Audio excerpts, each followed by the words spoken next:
Bom, meu povo, não sei como é que está aí a vida de vocês, as coisas que vocês, como é que vocês estão fazendo aí com a disciplina, o que já fizeram de exercício, né? Mas hoje a gente já com essa parte introdutória, esse primeiro capítulo de introdução, conceitos fundamentais, etc. E a gente talvez já comece a falar a respeito de estática de fluidos, certo? Então, no final da aula passada, a gente estava, né, o último tema que a gente tinha abordado era justamente a respeito de comportamento viscoso de fluidos, né? Como que esses fluidos se comportavam. A gente viu que os fluidos newtonianos, que era a maior parte dos fluidos, né, obedecia à lei da viscosidade de Newton. Então, esse comportamento, ele era um comportamento linear, né, da tensão que eu aplicava sobre a camada, sobre o fluido, e o quanto ele se deformava, né, a taxa de deformação desse fluido era proporcional à viscosidade dele, né, viscosidade absoluta. E a gente viu, né, as unidades dessa viscosidade absoluta, falamos que em algumas aplicações pode ser interessante trabalhar com a viscosidade cinemática, né, e os problemas de mecânica dos fluidos podem trazer esse dado ou aquele, né, um ou outro, e aí vocês têm que fazer essa distinção das viscosidades. E a gente também falou que nem sempre, né, esse comportamento linear, proporcional entre a taxa de formação e a tensão que se aplicava no fluido, ele se verificava, né? Então, para os fluidos que não obedeciam esse comportamento dos fluidos newtonianos, a gente tinha uma relação de dependência segundo uma lei de potência, como essa daqui, né? E apresentar isso como se fosse, né, um fluido newtoniano, de observar como um fluido newtoniano, a gente tratava na relação tensão, viscosidade aparente vezes a taxa de deformação. Só que essa viscosidade aparente, ela podia, né, se alterar mediante a taxa de deformação do próprio fluido. Então, para fluidos pseudoplásticos, essa viscosidade aparente diminuía com a taxa de deformação, enquanto para os fluidos dilatantes, a viscosidade aparente aumentava com a taxa de deformação. Então, a gente trouxe, né, na aula passada, alguns vídeos ilustrando esse comportamento do fluido dilatante, e também retratamos o outro caso, que era dos fluidos plásticos de Bingham, né, que eles tinham um comportamento linear, porém, isso aqui só se iniciava uma vez que eu superasse um nível mínimo de tensão, né, uma tensão ao zero inicial. Então, esse comportamento dos fluidos plásticos de Bingham, ele era linear, tal qual o comportamento dos fluidos newtonianos, mas ele partia não da origem, mas de um ponto acima, né, onde se superava esse valor de tensão mínima inicial. Ficou alguma dúvida a respeito desses comportamentos na aula passada? Deu tudo certo? Deu para entender? Como é que vocês ficaram com isso?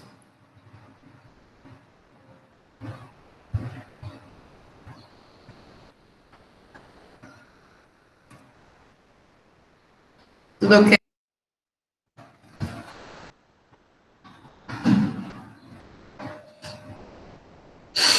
Tranquilo. Bom, então, já que a gente falou, né, a respeito dessa viscosidade dos fluidos, o próximo ponto que a gente precisa considerar é o que pode alterar essa viscosidade desses fluidos, né? Já que a gente disse que essa era uma propriedade interessante, né, para a gente, para medir a resistência com que esse fluido, a resistência que esse fluido apresentava, né, ao movimento. Então, o que pode modificar essa viscosidade do fluido? Então, se a gente falar sobre pressão, né, praticamente não se verifica qualquer efeito da pressão sobre a viscosidade dos fluidos, né? Principalmente se a gente tratar de viscosidade absoluta, né? Então, a viscosidade absoluta para líquidos, ela é praticamente independente da pressão. qualquer variação pequena é normalmente desprezada, e só quando a gente trabalha com variações muito altas de pressão é que se vê alguma mudança de viscosidade, mas isso também é muito pouco, né, esse efeito da pressão. Para os gases, né, essa afirmação de que a viscosidade absoluta independe da pressão, isso só ocorre, né, isso só se verifica quando a gente trata da viscosidade de fato dinâmica, né, a viscosidade absoluta dos gases. Por quê? Porque se a gente tratar da viscosidade cinemática, a viscosidade cinemática é a razão absoluta pela massa específica, né? E aí a gente sabe que a massa específica dos gases depende da pressão. Então, a viscosidade cinemática dos gases, ela é uma função aí da pressão em função justamente do fato da massa específica dos gases depender da pressão. E aí a gente pode substituir essa relação, né, usando a equação dos gases ideais, por exemplo, para ver como que ficaria essa dependência. Ok? Subiu o negócio. A outra variável que essa sim impõe grandes efeitos sobre a viscosidade é a temperatura, né?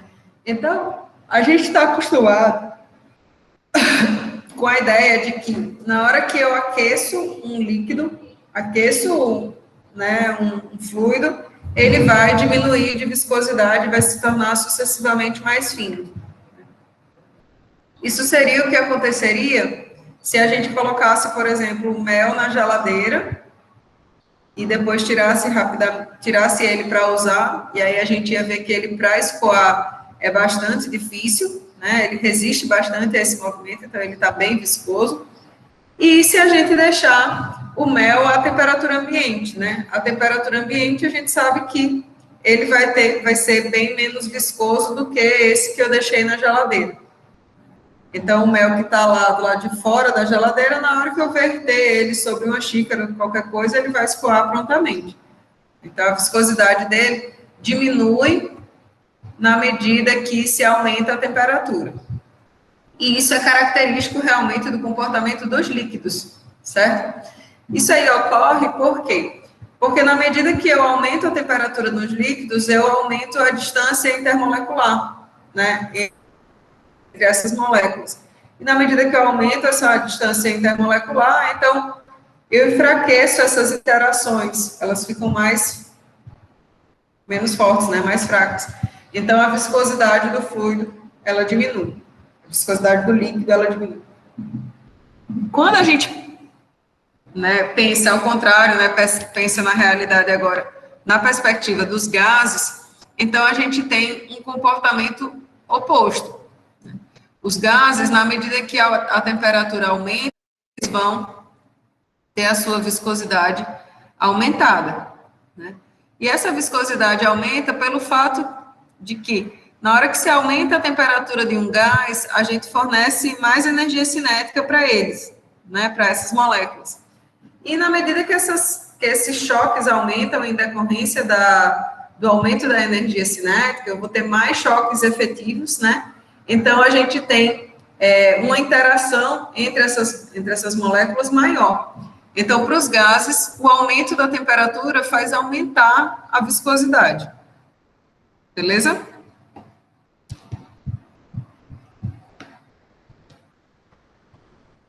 Então, essas seriam as duas grandes variáveis que a gente tem de importância, né, tratando aí a respeito da viscosidade. E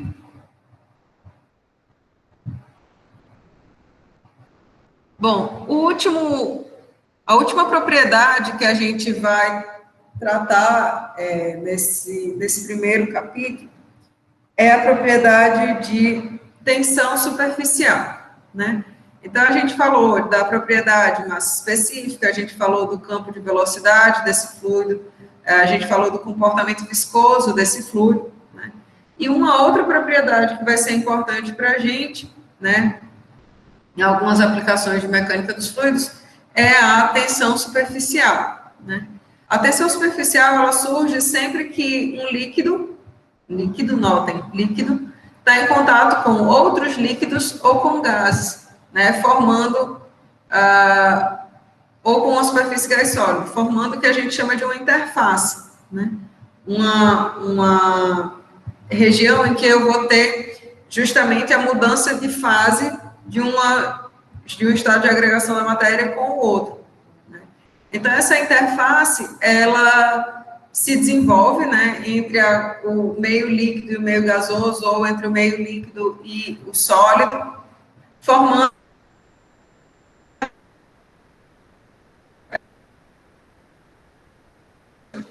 esticado superficial. Então, veja, é a tensão superficial que permite que esses fenômenos aqui, ó, ocorram. Então, a gente tem insetos que conseguem praticamente caminhar por cima do meio líquido, né? Então, eles não rompem essa tensão superficial aqui.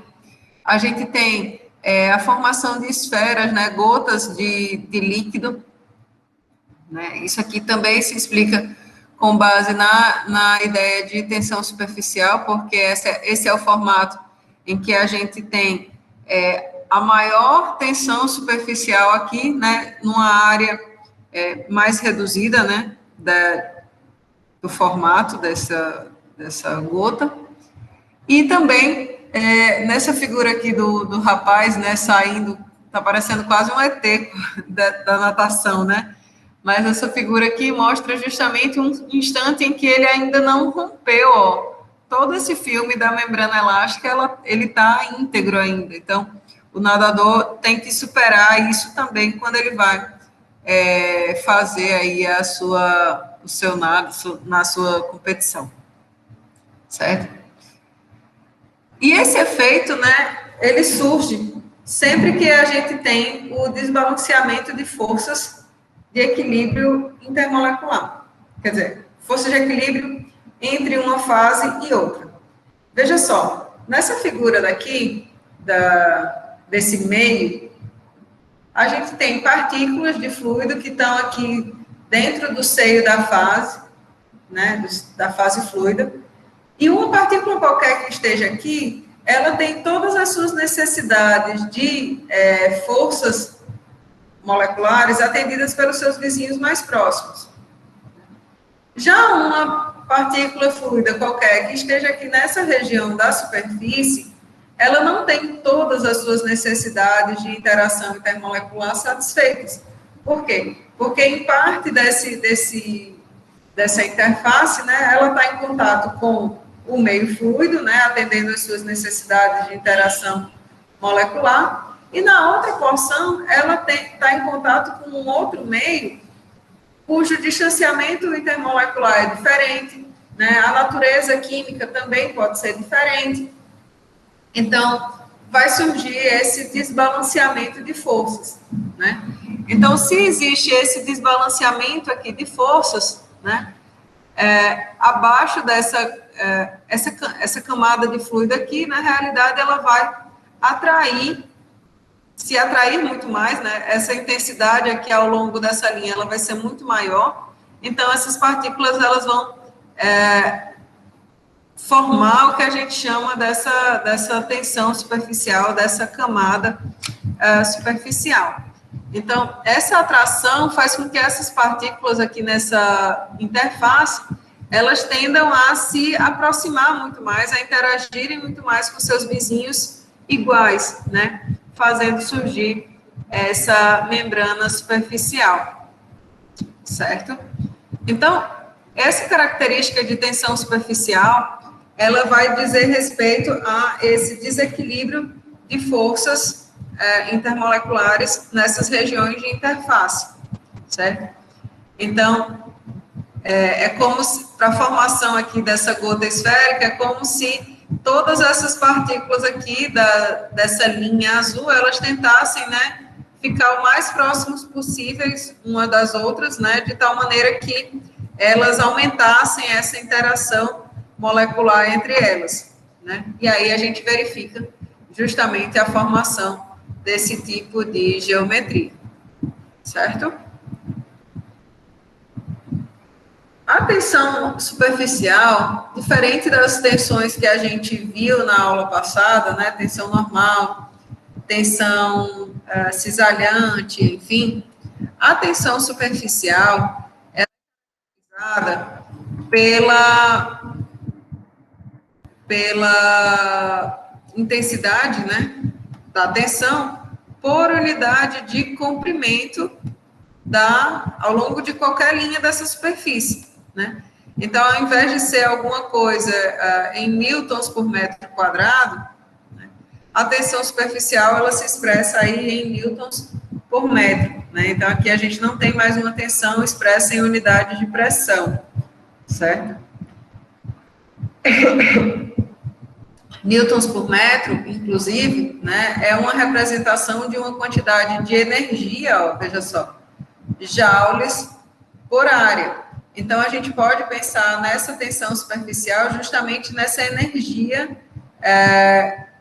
referente à interação intermolecular ao longo dessa superfície, né, aqui caracterizada pela área dessa superfície, né, necessária para que ela seja rompida, certo?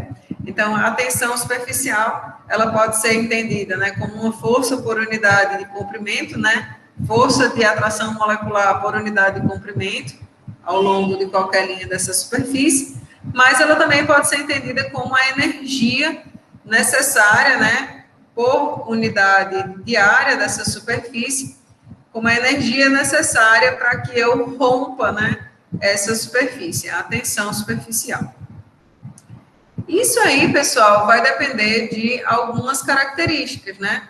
Não vai depender exclusivamente das características do meio sólido ou do meio líquido, ou né? Vai depender na realidade de que fluido é esse, de que superfície é essa, se essa superfície ela está limpa, se ela está suja, se o líquido que eu estou tratando ele está puro, se ele tem impurezas, se, obviamente, da natureza química dessas espécies, certo? Então, a tensão superficial, ela é caracterizada, né, para cada, digamos assim, para cada situação que se for trabalhar, tá? Então, quando ele fala assim, de que maneira que isso depende das características da superfície, né? Então, a gente sabe que quando você pega um carro sujo, né? E aí choveu, né? E você consegue ver umas gotinhas de água por cima daquela superfície do carro sujo, né? Nessa situação, a gente vê que aquelas gotinhas, elas ficam bem espalhadas, né? Então, o ângulo que se forma, ó, desde a superfície interna da gota até digamos assim, a tangente aqui desse ângulo que faz interface com a superfície sólida, esse ângulo aqui é o que a gente chama de ângulo de contato, certo? Então, no caso, quando a gente fala do contato de um líquido, né, da água com a superfície cheia de sujeiras, esse ângulo de contato aqui, ó, ele fica menor que 90 graus, então essa gota, ela se espalha. E a gente diz que a superfície, ela está sendo molhada pelo líquido, né? Se ao contrário, né, a gente analisar esse mesmo problema com um carro que acabou de ser lavado, né, fez aquele polimento todo, então a superfície dele está toda enceradazinha, bonitinha e tudo mais, e você deixa, né, cair umas gotinhas de água sobre ele, você vai poder observar que essas gotas de água, elas têm um formato quase perfeitamente esférico. E o que está acontecendo é que o líquido, ele não está molhando, né, a superfície. Esse tipo de situação em que a gente tem esse ângulo de contato maior do que 90 graus, a gente diz que o líquido não está, a superfície não está molhada, não está sendo molhada por aquele líquido, certo?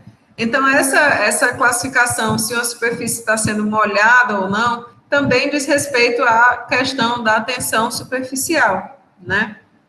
Então, no caso de uma superfície suja, né, a gente percebe que um líquido como a água, ele molha essa superfície mais facilmente do que uma superfície limpa, né? Então, nesse caso daqui, a gente tem uma superfície não molhada, né? O líquido não molha a superfície. Deu para entender essa parte de molha e não molha? Essa classificação diz respeito, pessoal, a esse ângulo aqui de contato, né? Da gota de líquido com a superfície sólida. Então, se esse ângulo que parte desde o interno da gota até a tangente, né, aqui desse ponto de contato, ele for menor do que 90 graus, então a gente diz que a superfície ela está molhada. Se for para além dos 90 graus, então a gente tem uma superfície não molhada. Ok? Bom, apesar desses fenômenos, né, interessantes e que a gente até que vê no nosso dia a dia, né, são fenômenos corriqueiros que às vezes a gente nem percebe, né, mas eles estão ocorrendo e tem uma explicação física para isso. O fenômeno relacionado à tensão superficial, que mais vai ser importante para a gente, é o fenômeno da capilaridade, né? E ele surge em decorrência do fato de, quando se tem uma tubulação com um diâmetro muito pequeno, né, o fluido que estiver escoando por dentro dessa tubulação, ele tende a se aderir às paredes dela, né, formando um menisco. E esse menisco, ele pode ser ascendente, né, no caso daqui, como ele pode ser descendente. Essa formação de menisco, às vezes, ela pode levar, né, a erros de medição. Bom, em geral, na engenharia química, a gente fala que um dos grandes problemas, né, na hora que se está lá no laboratório pipetando, né, tudo a olho nu, é o fato de se formar meniscos nas pipetas, nas micropipetas, enfim. Porque a gente tem a medição aqui do nível de quantos ml você precisa colocar, por exemplo, de um líquido, e tem gente que espera chegar, sei lá, até o fim do menisco, ou tem gente que mede aqui no começo desse menisco, né? Essa altura da coluna de líquido. Então, isso gera erros de medição que podem, né, aumentar, como vocês sabem. Erros, né, sucessivos, né, eles vão formando erros gigantes. A gente erra um pouquinho aqui, um pouquinho ali, e quando pensa que não, já errou um bocado. Então, esse fenômeno, diga aí, William. É que nem também, acho que a construção civil, né, aquela mangueira para evitar o nível do terreno, e aí quanto mais bolhas tem na mangueira, deixa o nível pior. Você diz naqueles medidores de nível, né? Isso, e também usa com a mangueira. Aí quanto mais bolhas na mangueira, vai juntar. Esse fenômeno, ele surge realmente quando a gente tem qualquer, né, tubulação de pequeno diâmetro e que o fluido ele vai ter que subir ou interagir com essa tubulação, né? Então, se esse fluido ele está entrando nessa tubulação e aí ele, por exemplo, tem que atingir um determinado nível, né? O fato dele interagir com as paredes e formar esse menisco, né, faz com que essa medição desse nível qualquer ele seja mais difícil, né? Então, esse fenômeno de ascensão capilar, né, ele surge quando a gente fala em pequenos diâmetros de tubulação, seja menor aí do que 10 milímetros, né?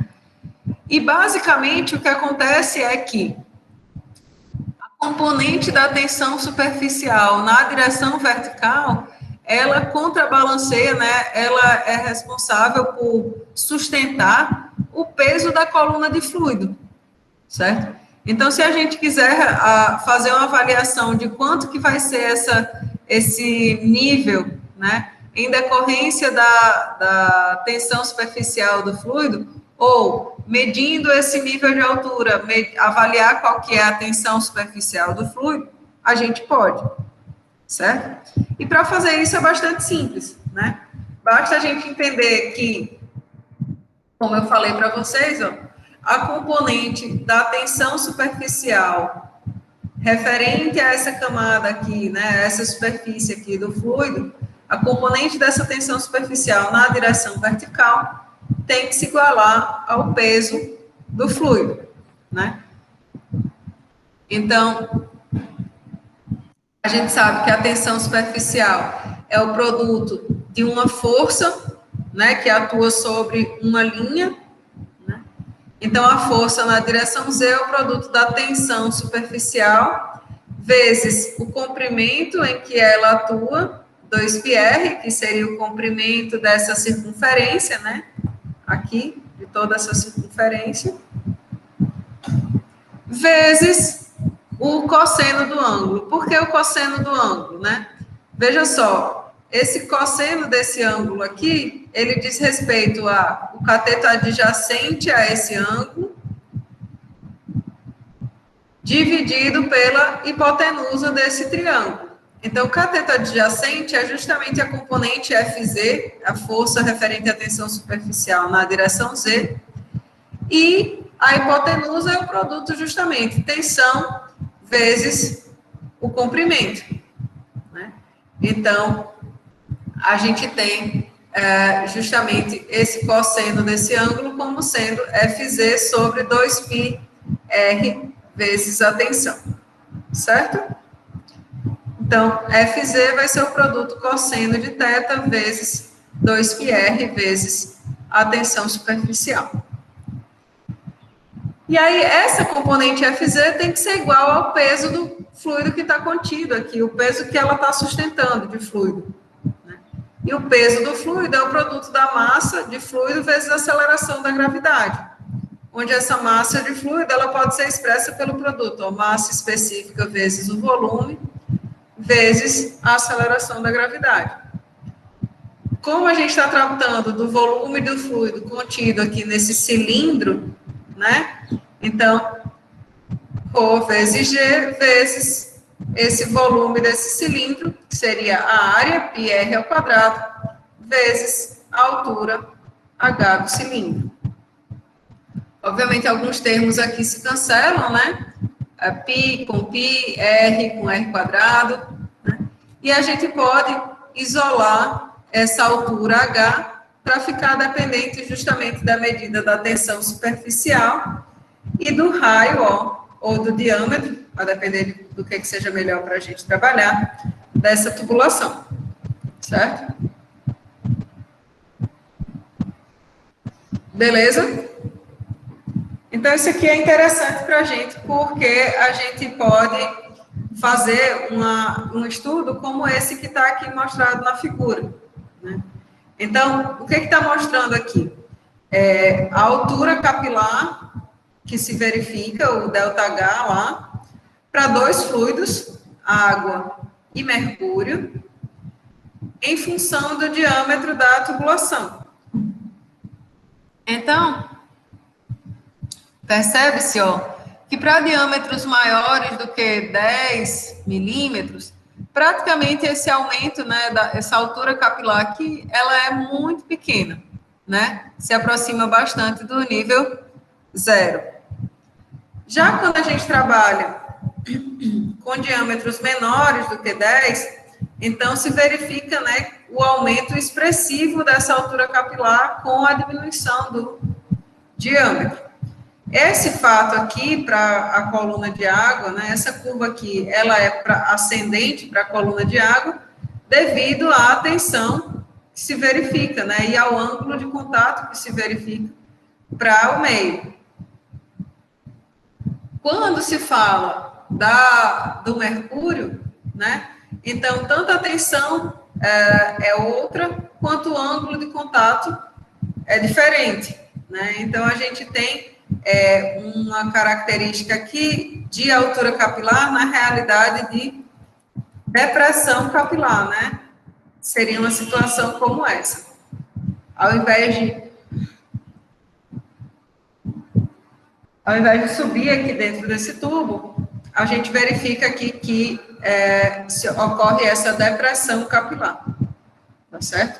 E aí você mede aqui essa altura, similarmente ao como a gente faz no caso mais típico, né, que é o da ascensão capilar.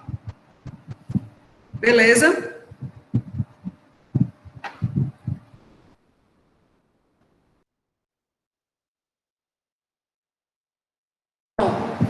Então, esse fenômeno da tensão superficial, ele é interessante para a gente, certo? Por conta desses erros de medição, né? Quando a gente for começar na aula que vem a tratar de estática de fluidos, medições manométricas e tudo mais, a gente vai ver que a gente mede pressão em função de variações de altura, né? Então, a gente tem que escolher a nossa tubulação para a construção desses manômetros de tal maneira que ou esses efeitos eles são contabilizados ou esses efeitos são desprezados, né? Então, para eles serem desprezados, a gente tem aí que esses diâmetros eles têm que ser maior do que 10 milímetros, né? A gente vai ter que ter uma importância aí do diâmetro nesse processo, para justamente a gente poder desprezar esse tipo de situação. Quem trabalha com diâmetros de tubulação muito, muito pequenos é o pessoal da saúde, né?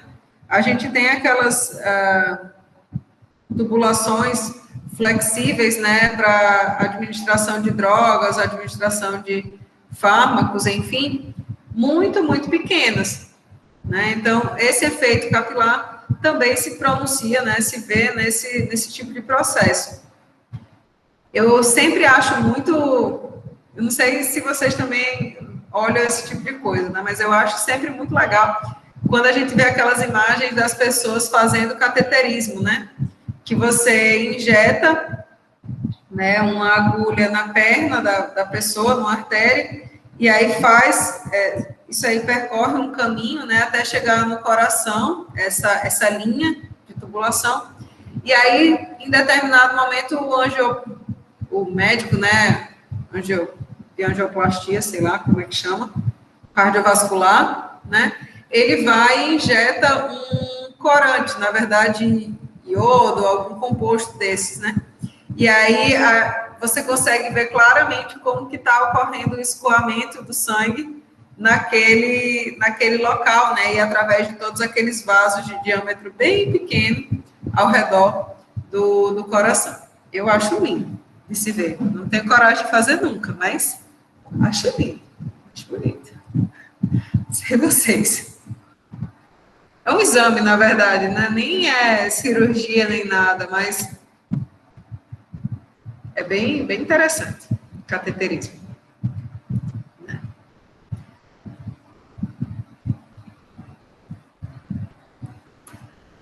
Bom, meu povo, para concluir essa nossa primeira unidade, nessa parte introdutória de mecânica dos fluidos, eu queria trazer para vocês uma parte de classificação, né, desses escoamentos de fluidos. Como que a gente pode tratar esses escoamentos ou não, né, os movimentos dos fluidos, né? Porque a gente vai ter a parte de estática de fluidos e a parte de dinâmica de fluidos.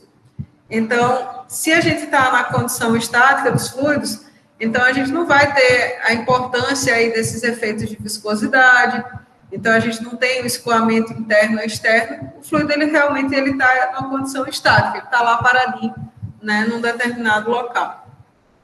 Mas quando a gente fala de movimentos de fluidos, né, então, algumas dessas características que a gente trabalhou, elas passam a ser importantes. Por exemplo, a viscosidade, por exemplo, a massa específica do fluido, né? Então, a gente faz distinção com respeito a algumas características desse fluido, para dizer como que está sendo esse escoamento, né, para classificar esses escoamentos de fluido. Então, o primeiro tópico que tinha lá naquele diagrama era justamente a viscosidade, né? A importância da viscosidade, ela vai ser avaliada para a gente segundo o parâmetro adimensional número de Reynolds, que é dado por esse número aí, ρ vezes P vezes L, dividido pela viscosidade. Então, esse número de Reynolds, a gente vai ver no momento oportuno, que ele relaciona as forças inerciais com as forças viscosas presentes no fluido, certo? Então, se esse número de Reynolds, ele é um número alto, quer dizer que as forças viscosas, né, elas são pequenas, são muito pequenas, são desprezíveis. Se o número de Reynolds, ele é baixo, então significa que esse denominador aqui, ele é importante. Então, as forças viscosas, elas passam a ser mais importantes do que as forças inerciais.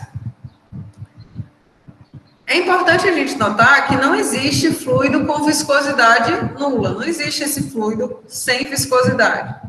Mas a gente chama de um fluido ideal aquele cuja viscosidade seria nula, né? O fluido ideal tem viscosidade nula.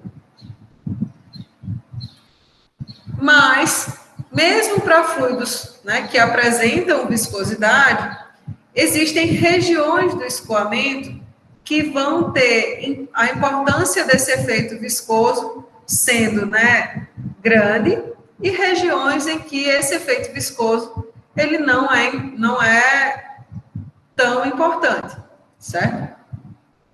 Então, se a gente avaliar esse escoamento aqui que está mostrado na figura, esses dois traços aqui, pessoal, é uma placa, certo? Então, essa placa aqui, ela foi inserida no meio de um escoamento, como está aqui na figura, né? Tem um escoamento com perfil uniforme de velocidade, em todos os lugares a gente tem a mesma velocidade, a mesma intensidade, a mesma direção da velocidade, e foi inserida uma placa, né, nesse escoamento. E percebam, ó, que nessa região próxima aqui à placa, é como se a gente tivesse, né, um retardo dessas camadas de fluido em relação a essa região aqui, que está mais à frente, né? Esse retardo das camadas de fluido diz respeito ao surgimento do que a gente chama de camada limite, sendo essa camada limite justamente uma região do escoamento em que os efeitos viscosos, eles são pronunciados. Então, a viscosidade nessa região aqui próxima à placa, ó, atua retardando o escoamento das camadas sucessivas de fluido, né, formando o que a gente chama de camada limite. Então, nessa região aqui, a gente tem o escoamento viscoso, né, enquanto nessa região mais distante, a gente já pode considerar esse escoamento como sendo praticamente não viscoso. A gente não verifica o efeito, né, da viscosidade nessa região. Certo? E aí, como eu falei para vocês, né, o número de Reynolds é o parâmetro que vai fazer essa distinção do que é o escoamento viscoso para o que é um escoamento não viscoso. Quais seriam essas regiões do escoamento viscoso e escoamento não viscoso. E esse comportamento, né, da importância relativa de um e outro, né, ele foi primeiramente visualizado através de um experimento como esse que está aí mostrado na figura para vocês, né? Se tem um tanque, né, esse tanque repleto de um fluido, e na saída desse tanque foi inserida uma tubulação de vidro com controle de vazão aqui por essa válvula, né? E no meio aqui dessa tubulação de vidro é injetado um corante. A depender da abertura dessa válvula, se modifica a velocidade do escoamento dentro da tubulação, não é isso? Então, quando se tem baixas velocidades aqui de escoamento, se verifica uma característica do escoamento tal qual está mostrada aqui em cima, que a gente chama de escoamento laminar. em que a gente tem justamente as camadas do fluido interagindo com suas vizinhas mais próximas, né? Através de um mecanismo de difusão de quantidade de movimento. Quando se aumenta mais essa velocidade, e aí ó, o número de Reynolds já está passando dessa faixa aqui dos 2.300 para um valor um pouco mais elevado, até aproximadamente 4.000, então a gente tem essa característica aí de transição. João estava perguntando se esse número depende do fluido. Depende sim, João, porque olha só, o número de Reynolds, ele se caracteriza pela razão da massa específica do fluido, a sua viscosidade e as características geométricas, né, do escoamento. Então, velocidade e comprimento, ou diâmetro dessa tubulação. Então, o número de Reynolds é função desses parâmetros, sim. Depende das características do fluido, certo? Lembra que a gente falou na aula passada, vocês podem usar a viscosidade cinemática em alguns casos. Aqui é um ponto em que a gente pode usar a característica de viscosidade cinemática do fluido, né? Porque ele trata justamente da razão entre massa específica e viscosidade. Então, aqui é a representação de 1 sobre aquela viscosidade cinemática, certo?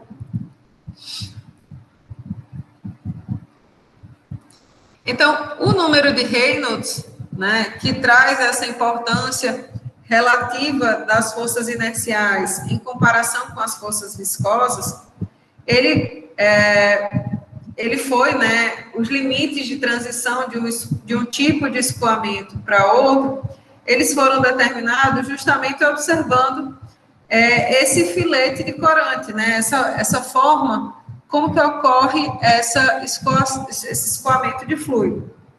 Né? Então, no regime laminar, a gente tem essa característica de uma camada de fluido interagir somente com a sua vizinha mais próxima, né, transferindo quantidade de movimento. Quando a gente tem o aumento da velocidade, então a gente tem o aumento desse numerador aqui, ó, e aí isso significa um aumento proporcional das forças inerciais em relação às viscosas. Então, o que a gente verifica é o começo, né, do surgimento desses bumps aí de transição, dessas pequenas flutuações na linha do filete de corante. E quando a gente aumenta ainda mais esse número de Reynolds, então se verifica realmente a característica turbulenta desse escoamento, em que a gente vai ter realmente mistura entre essas camadas de fluido, certo? Tranquilos até agora? Então, o número de Reynolds, ele estabelece limites, né, para essa mudança de comportamento. Então, a gente diz que esse tipo de comportamento é referente ao escoamento laminar e esse tipo de comportamento referente ao escoamento turbulento, né, do fluido. E aí, no escoamento laminar, a gente tem essas partículas fluidas movimentando-se em camadas lisas ou lâminas, enquanto no escoamento turbulento a gente tem esse movimento tridimensional e com mistura, né, e flutuações aleatórias no campo de velocidades, certo? Quando for na terceira unidade, a gente vai tratar justamente de como modelar o escoamento laminar e o escoamento turbulento, né, usando essa característica da viscosidade dos fluidos dentro de uma tubulação. Bem legal. Lá naquela figura, né, que a gente tinha colocado, né, a gente tinha a classificação em viscoso e não viscoso. Se o escoamento ele é viscoso, o número de Reynolds vai dar para a gente a medida se ele vai ter características laminar ou turbulento, né?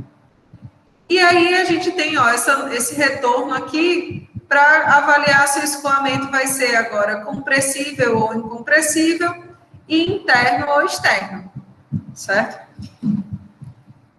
Então, a medida de se o escoamento ele é compressível ou incompressível diz respeito às variações na massa específica do fluido, né, mediante uma variação de pressão. Então, a propriedade física módulo de compressibilidade, ela diz, ó, traz justamente essa relação. qual que é a variação de pressão, para uma dada variação de pressão, qual que é a variação proporcional de massa específica desse fluido. Tá? Então, a gente considera que o escoamento ele seja incompressível quando essas variações de massa específica elas forem praticamente desprezíveis, né? Escoamentos incompressíveis, em geral, vão ser o escoamento de líquidos. Mas alguns escoamentos de gases a baixa velocidade também são escoamentos incompressíveis, ok? O escoamento, ele só passa a ser considerado compressível quando a gente tem variações significativas na massa específica do fluido. Como eu falei para vocês, os líquidos, eles são usualmente incompressíveis, né? Então, se a gente sair do nível de 1 atm para 210 atm sobre a água, essa mudança é só de 1% na massa específica do fluido. Para gases, né, é mais fácil da gente encontrar escoamentos em que essa característica da variação da massa específica, variação da massa específica do fluido, ela vai ser importante. Então, por exemplo, se a gente tem o escoamento de um gás a baixa velocidade, né, um parâmetro adimensional que pode ser usado para avaliar se esse escoamento é compressível ou não, é o número de Mach, certo? O número de Mach, ele surge a partir de manipulações lá daquele módulo de compressibilidade para o número adimensional, certo? E consideração de que esse gás seja um gás ideal, certo? Então, o número de Mach, ele traz a relação entre a velocidade do escoamento e a velocidade do som, né? E aí, quando a gente trabalha com velocidades de escoamento, tal que essa relação promova um número de Mach menor do que 0,3, a gente tem o que a gente considera de um escoamento compressível. Se vocês observarem aqui esse gráfico que está apresentado para vocês, né, ele traz uma relação da massa do peso específico pelo peso específico inicial. Vocês se lembram, né, que peso específico é simplesmente o produto da massa específica vezes a aceleração da gravidade, né? Então, essa relação peso específico pelo peso específico inicial nada mais é do que a relação massa específica pela massa específica inicial, né, vezes a aceleração da gravidade. E aí, ó, percebe-se que se a gente trabalha com números de Mach até 0,3, ó, a variação do peso específico em relação ao peso específico inicial não chega nem a 10% do valor, certo? Quando a gente começa a passar de 0,3 em relação ao número de Mach, então, ó, essa importância, essa variação, ela começa a ser bem mais pronunciada, né? E aí, ó, de 0,3 para 0,6, a gente já tem uma variação de mais de 10% aqui, nessa massa específica do fluido, certo? Então, quando a gente fala em escoamento incompressível para gases, a gente fala em escoamentos nos quais esse número de Mach seja menor do que 0,3, certo? Número de Mach igual a menor do que 1, a gente tem justamente as características de um escoamento subsônico. Porém, para número de Mach maior do que 1, a gente tem justamente escoamento supersônico, né? E aí é uma grande variação de massa específica em relação ao valor inicial para esses gases, certo?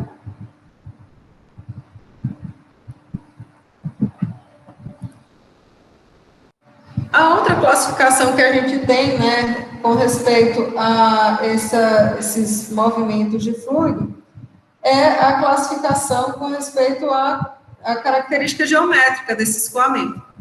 Então, escoamentos que são completamente restritos por superfícies ou contornos sólidos são escoamentos que a gente chama de escoamentos internos, né? São aqueles que ocorrem em dutos, né? Nas nossas veias, dentro de uma tubulação qualquer, em que esse líquido preencha completamente esse espaço, né, delimitado pelas superfícies sólidas. Vai ser o que vai acontecer no escoamento de gases dentro de dutos de ventilação, né? Todo aquele espaço ele vai ser preenchido pelo fluido, né? E vai ser limitado por essas superfícies sólidas. Se esse preenchimento ele não for completo, né, se existir uma superfície livre dentro desse canal, então a gente diz que esses escoamentos são escoamentos em canal aberto, não são escoamentos internos. Seria o que ocorreria, por exemplo, nessas obras de transposição do Rio São Francisco. A gente tem, na realidade, canaletas, né, como se fosse um rio, através da qual a água escoa, certo? E aí, a última das classificações desses escoamentos, né, diz respeito à geometria também, né, externo, nesse caso. Por esse contorno sólido, os escoamentos externos vão ser todos aqueles em que os corpos, né, eles estão imersos no meio fluido. Então, por exemplo, o escoamento de ar sobre um carro é o escoamento externo. Escoamento de ar sobre uma asa de um avião, escoamento externo. Então, esse tipo de configuração geométrica é de um escoamento externo, porque justamente a gente não delimita a região, né, em que o fluido vai escoar. Está escoando em todo aquele espaço, e aí a gente avalia, né, a região de interação desse fluido com contorno sólido, por exemplo. Ok? Dúvidas, meu povo?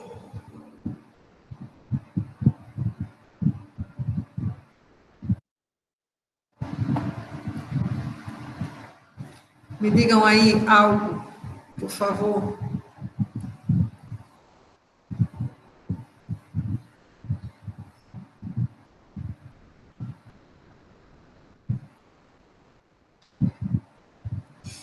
Eu coloquei aqui essa questão, eu acho ela bastante interessante, né? E o mais interessante dessa questão não é nada relacionado eu diria até aos conceitos de mecânica dos fluidos que ela traz, mas relacionado, assim, à autonomia de vocês em pegar dados e convertê-los em informações para a vida de vocês, certo?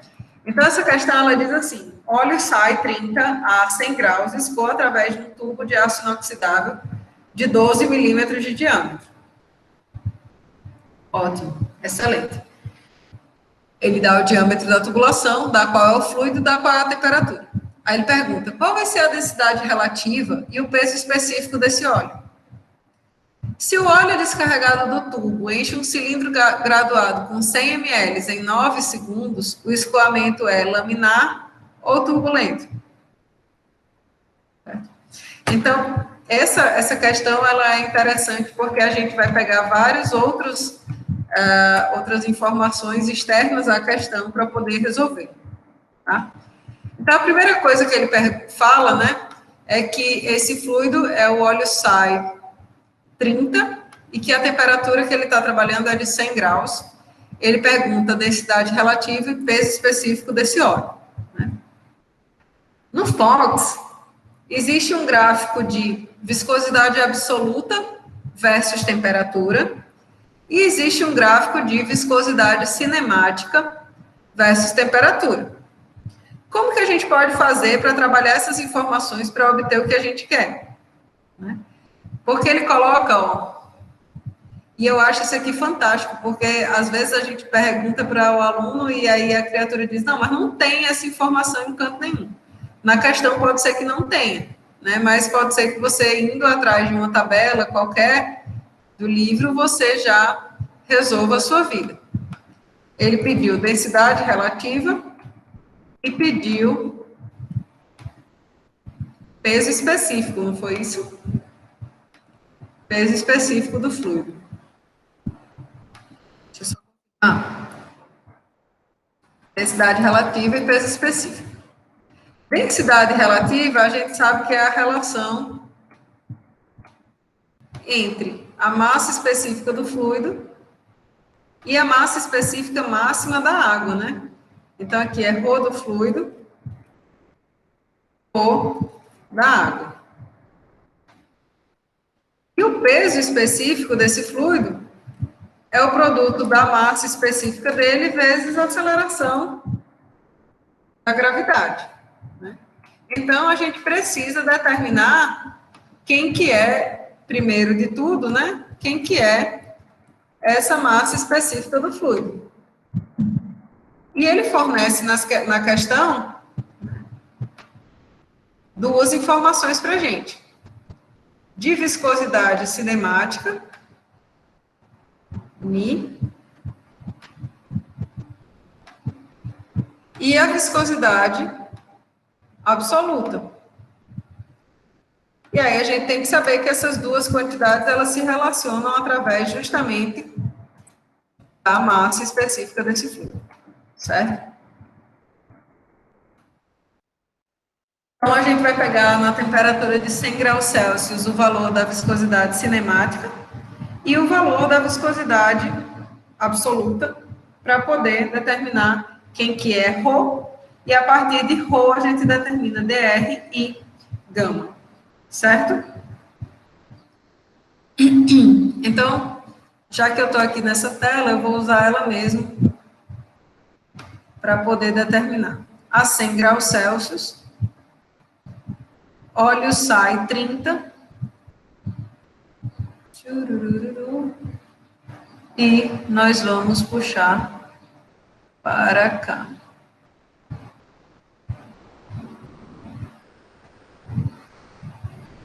Óleo sai 30, essa linha aqui, que o cursor está em cima. Então, vamos diminuir aqui um pouquinho. Eu estou na linha certa, pessoal, já? Eu acho que é essa linha de baixo, né? Estou na linha certa?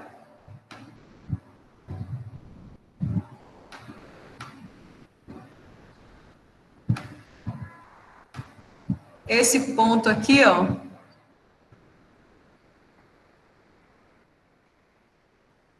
Essa linha aqui é a linha do óleo sai 30 e ele desce até aqui. Então, a gente pode dizer, ó, que a viscosidade cinemática, μ, vale aí justamente 1 vezes 10 a menos 5 metros quadrados por segundo. Certo? Se a gente for para o gráfico anterior, que é o gráfico da viscosidade absoluta, a gente pode medir a 100 graus Celsius, óleo sai 30, esta curva.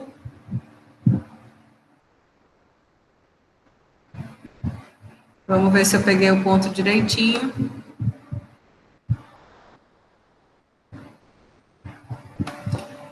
Então, a curva do óleo sai 30 é essa daqui. Vou pegar aqui.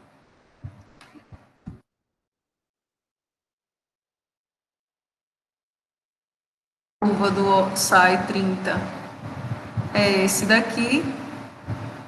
Então, o nosso ponto de leitura seria aproximadamente esse aqui. Esse aqui eu vou deixar um pouquinho mais abaixo, só para a gente fazer essa leitura melhor. Então, seria 1, praticamente, deixa eu ver aqui.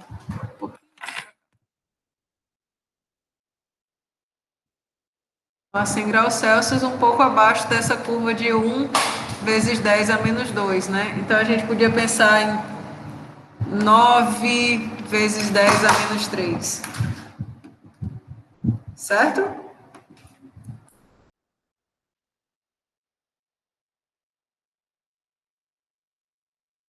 E aí, com isso, a gente tem informação de qual que seria a massa específica do fluido. Okay? Então, ρ seria justamente 9 vezes 10 a menos 3 dividido por 10 a menos 5. Então, aqui a gente teria 900 quilogramas por metro cúbico. Todo mundo entendeu como foi que eu fiz isso, como foi que eu tirei os dados, o que está sendo feito nessa questão?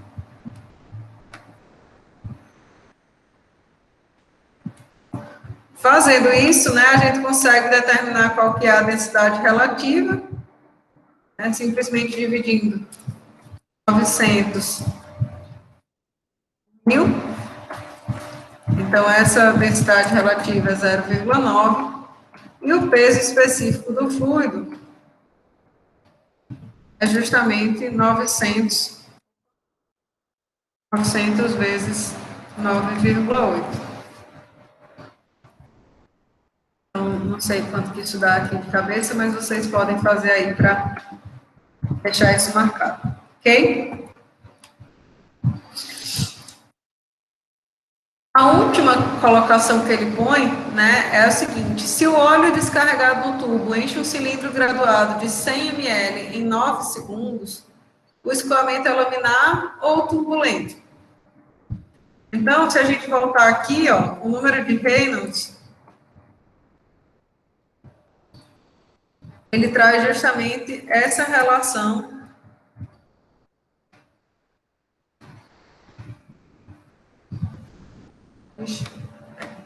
da massa específica do fluido, da viscosidade, da velocidade e do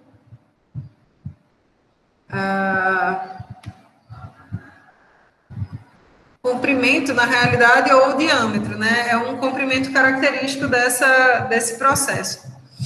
Então, o número de Reynolds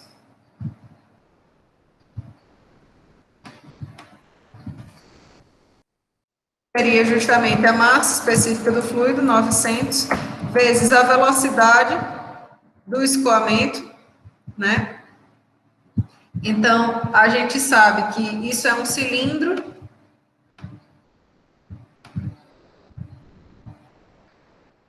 Deixa eu colocar aqui.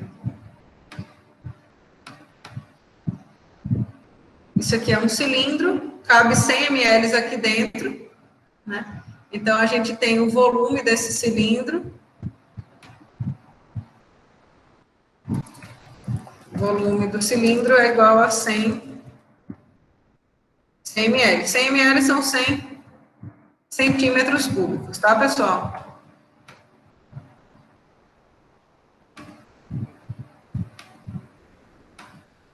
E aí a gente sabe, o volume de um cilindro é πr quadrado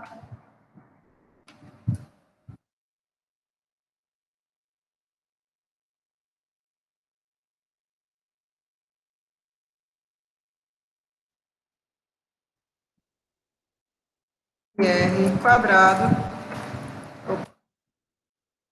quadrado vezes a altura, né? Então, a gente tem o valor disso, a gente tem o valor do diâmetro, a gente vai conseguir saber qual que foi o espaço H percorrido no intervalo de 9 segundos. Certo? Então, isso aqui vale 100 centímetros cúbicos.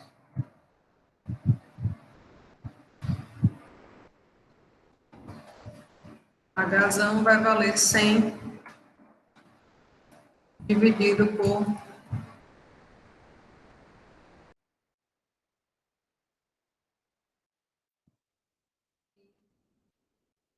R quadrado. E R quadrado, pessoal, é Raio quadrado, né? Raio quadrado é diâmetro dividido por 2.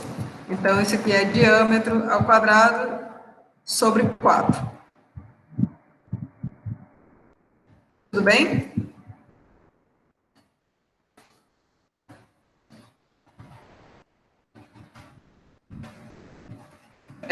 Peraí, calma.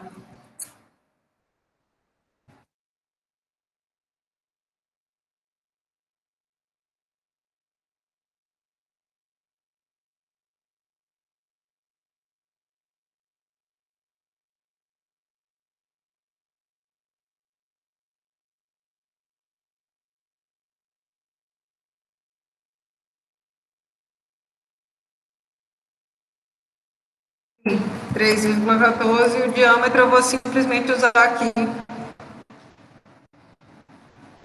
O raio eu vou usar o diâmetro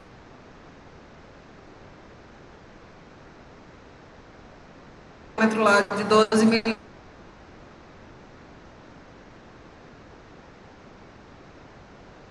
milímetros,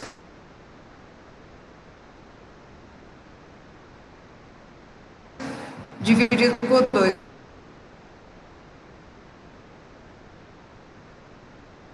Então, 6 vezes.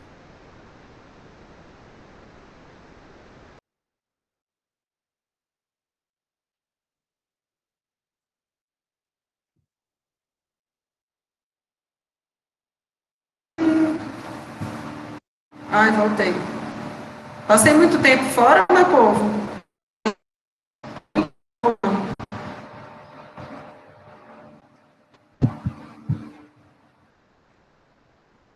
Muito tempo que eu caí.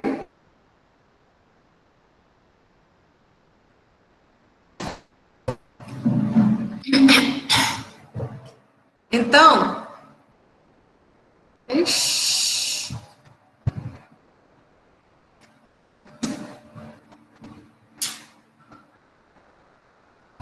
mas eu não sei mais o que é que eu faço com essa internet, não, porque assim, é complicado esse negócio.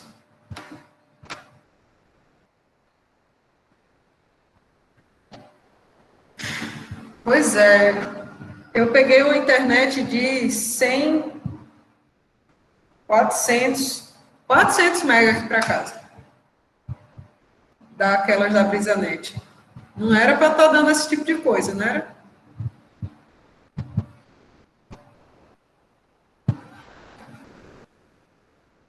Bom, então, meu povo,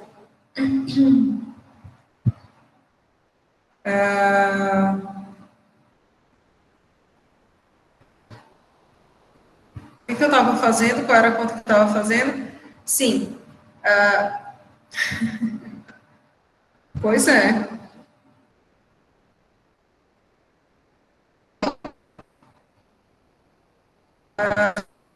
Justamente fazendo a medida de qual que era essa altura aqui desse tubo, não era isso?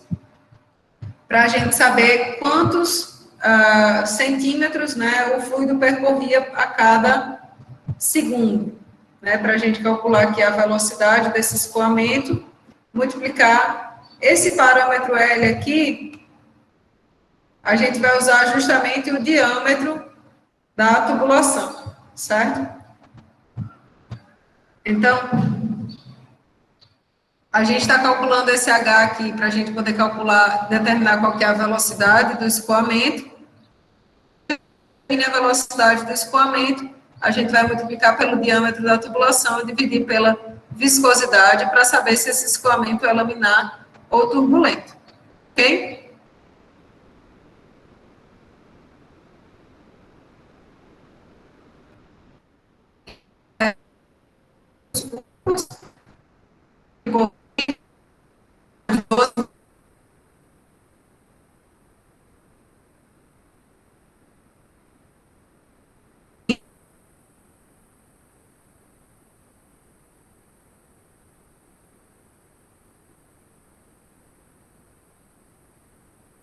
Então, vai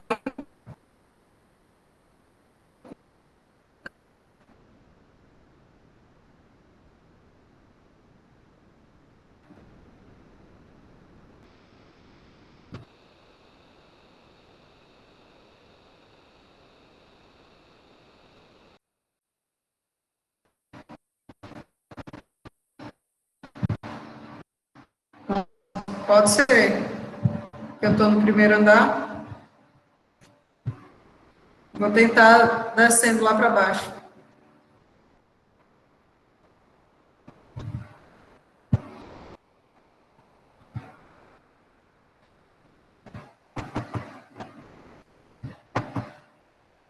Deixa eu ver aqui.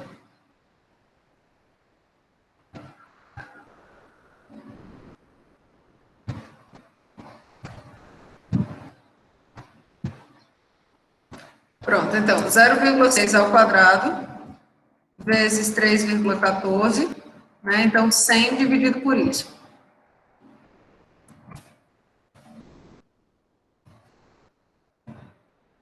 Aqui a altura deu 88,46 centímetros. Então, ele percorre 88,46 centímetros em segundos, certo?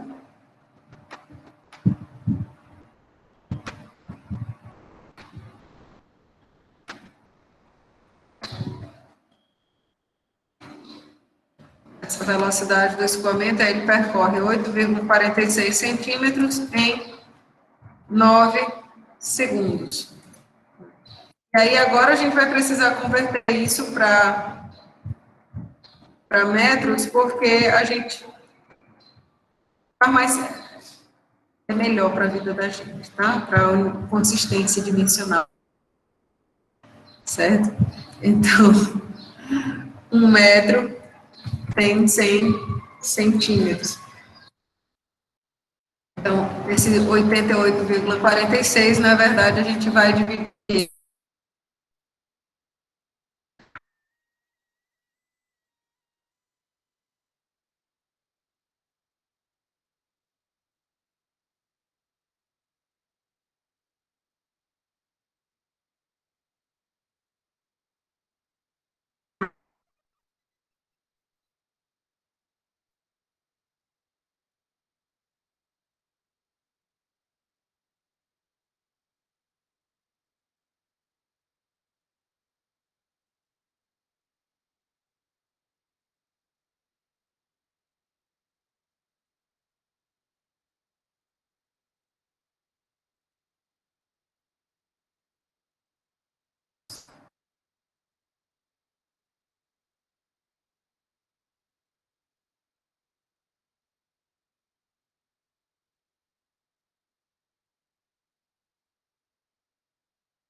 Ai, povo, perdão, viu?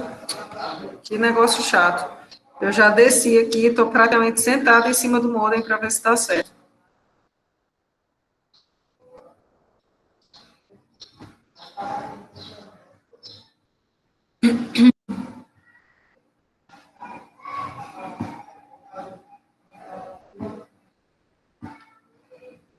Bom, só para concluir, né, o raciocínio do que a gente estava falando, eu peguei aquela velocidade e multipliquei, então, pelo diâmetro aqui do número de Reynolds, dividi pela viscosidade absoluta, para obter a informação do regime de escoamento. Como esse número de Reynolds deu menor do que o valor de 2.300, que a gente tinha estipulado antes como sendo o limite aqui do regime laminar, aí a gente pode considerar que esse escoamento ocorra em regime laminar. Beleza?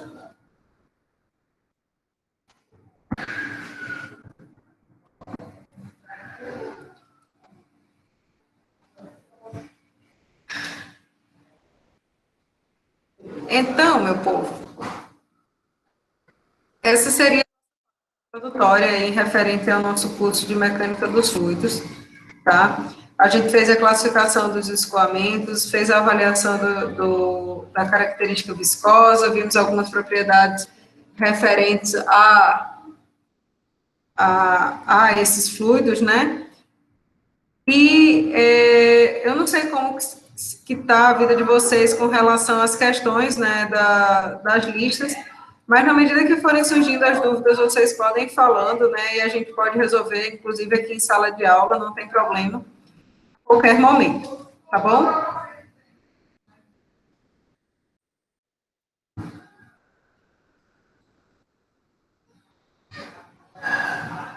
Show.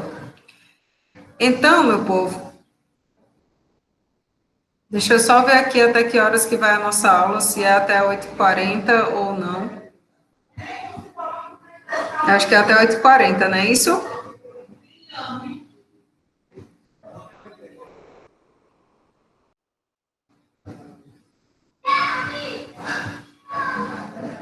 Sendo assim, meu povo, a gente começa a tratar dessa segunda parte do nosso curso, que é a parte de fluidos, certo?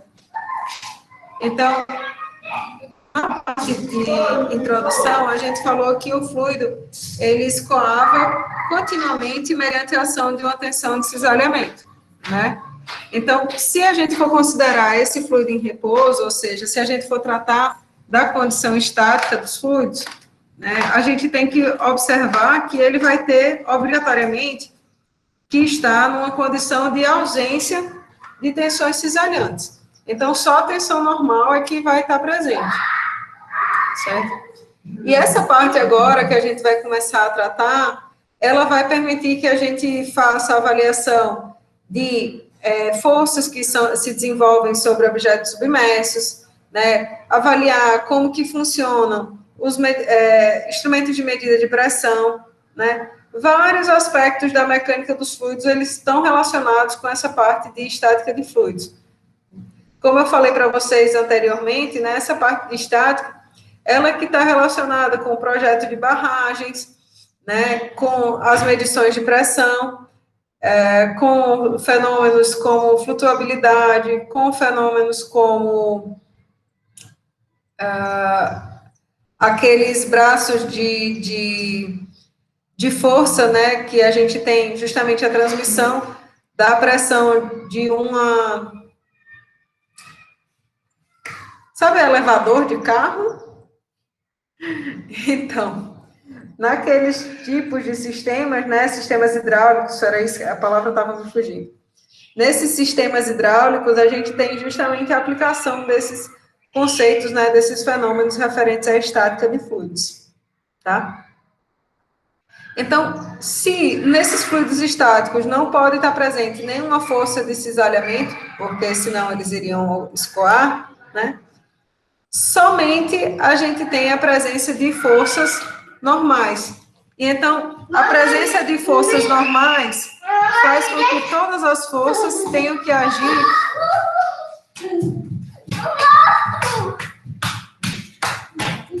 perpendicularmente em relação à fronteira. Olha, hoje está uma beleza.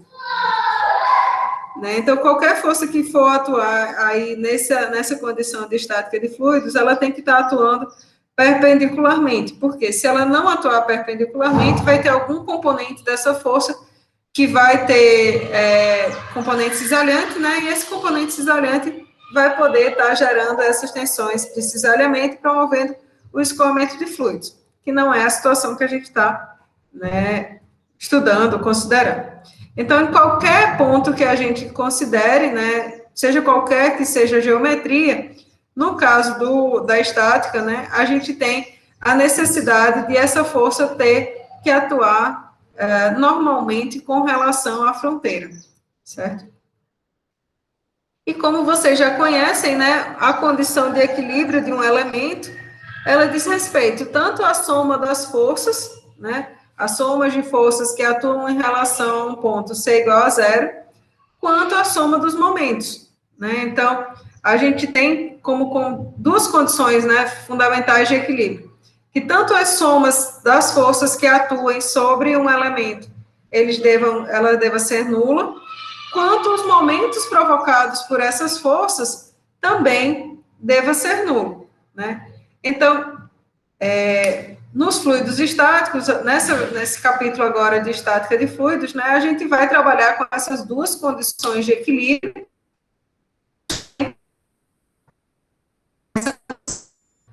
dos fluidos, certo? Um ponto interessante, quando a gente fala em estática de fluidos, é que a pressão é uma relação entre força que atua sobre uma área, não é isso? E a pressão é uma quantidade escalar, né? Como que eu sei que a pressão é uma quantidade escalar? A gente vai ver que justamente a pressão ela apresenta um único valor no ponto, independente da direção que for considerada. Veja só, se a gente tomar um elemento prismático, triangular qualquer, como esse daqui da figura, e a gente for avaliar a composição de forças que atuam sobre ele, né, a gente consegue fazer, para esse elemento estático, né, a gente consegue decompor essas forças nas direções x e y e avaliar se ele realmente estiver estático, qual que é a relação entre cada um desses componentes, certo? Então, se a gente tomar primeiramente essa direção x aqui, e a gente considerar esse elemento estático, então o somatório de forças nessa direção tem que ser igual a zero, né? Se esse somatório de forças tem que ser igual a zero, isso significa que essa ação da pressão PZ sobre essa área delimitada aqui entre esses pontos, deixa eu destacar aqui. A ação dessa pressão PZ sobre essa área aqui, que é justamente caracterizada por essa distância ΔZ vezes essa distância aqui, ΔY vertical, né, seria a componente da força apontando na direção do X positivo, certo? Pressão Px vezes essa área aqui é a força apontando na direção do X positivo. Na direção do X negativo, a gente pode decompor essa pressão aqui, PS, né, em suas componentes PSX e PSY, certo? PSX atua, veja só, em toda essa área aqui, delimitada por ΔZ vezes ΔS, né? Atua em toda essa área aqui. Se a gente for avaliar a semelhança aí dos triângulos, né? A gente tem esse ângulo θ aqui, e a gente sabe que o seno desse ângulo é cateto oposto,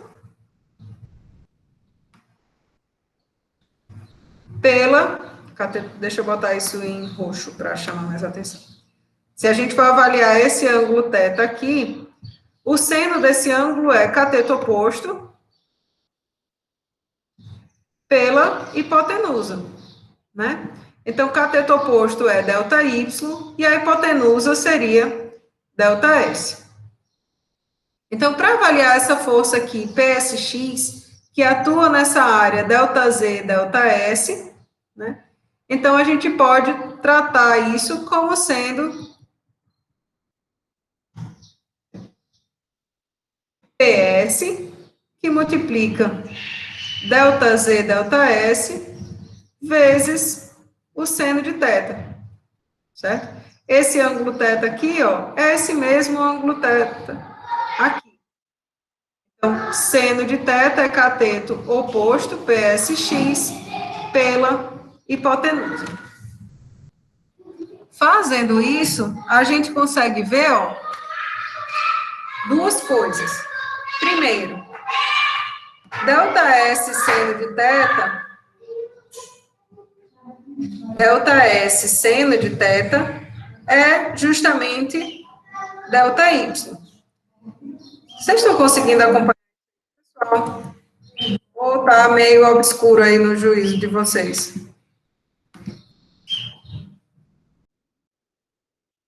Tá tranquilo? Então, veja só. Tá bom, meu filho do Google, por favor. Então, a gente consegue ver que na direção X... Tá certo. Então, a gente consegue ver, ó, que nessa direção X, PX é igual a PS, certo? Na direção Y, a gente pode fazer um raciocínio equivalente, certo?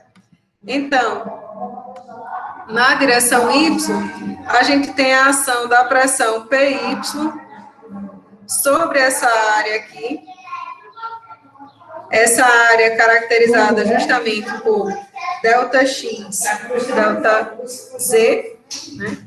Então, gera essa primeira força aqui. A gente também tem a componente PSY atuando nessa direção vertical. Então, PSY, por sua vez, vai estar atuando também na área ΔZ, ΔS, não é isso? Essa área aqui vertical. E a gente tem também o peso do próprio elemento fluido atuando nessa direção vertical, certo? Eu vou colocar aqui W, que seria o peso desse elemento fluido aí prismático, certo? Da mesma forma que a gente fez no item anterior, para a direção X, a gente pode entender que existe esse ângulo aqui formado entre PS e PSY, né? Cosseno desse ângulo é justamente dado por PSY, que é o cateto adjacente, pela hipotenusa, PS. E aí, ó, a gente tem PS vezes cosseno de θ, representando justamente PSY.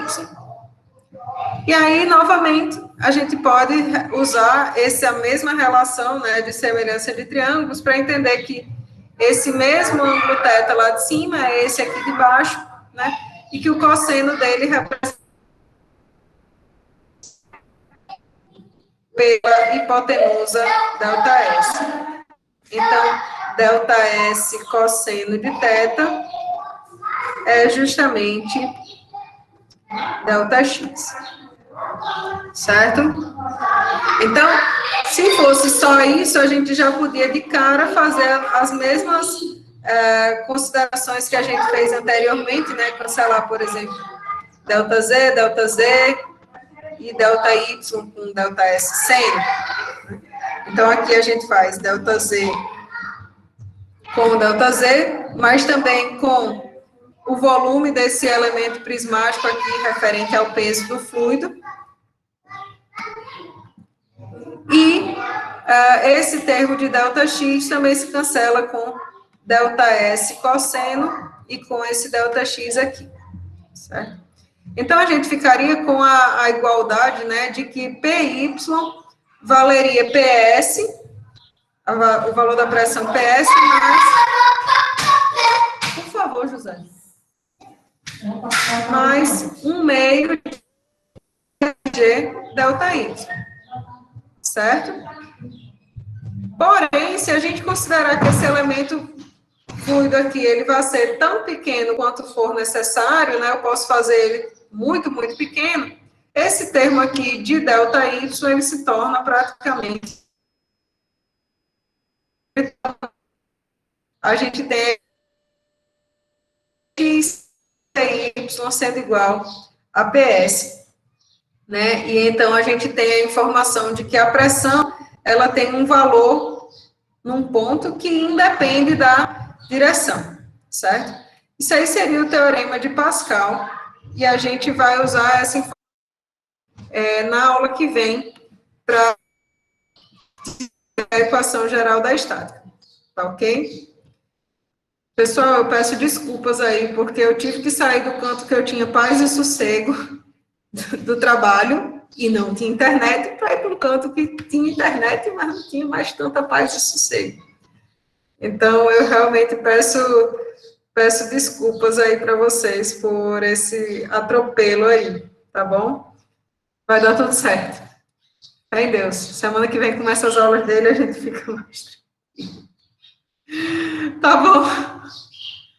Valeu, meu povo. Até semana que vem. Hoje é quinta? Hoje é quinta. Meu Deus, até semana que vem. Tchau, tchau.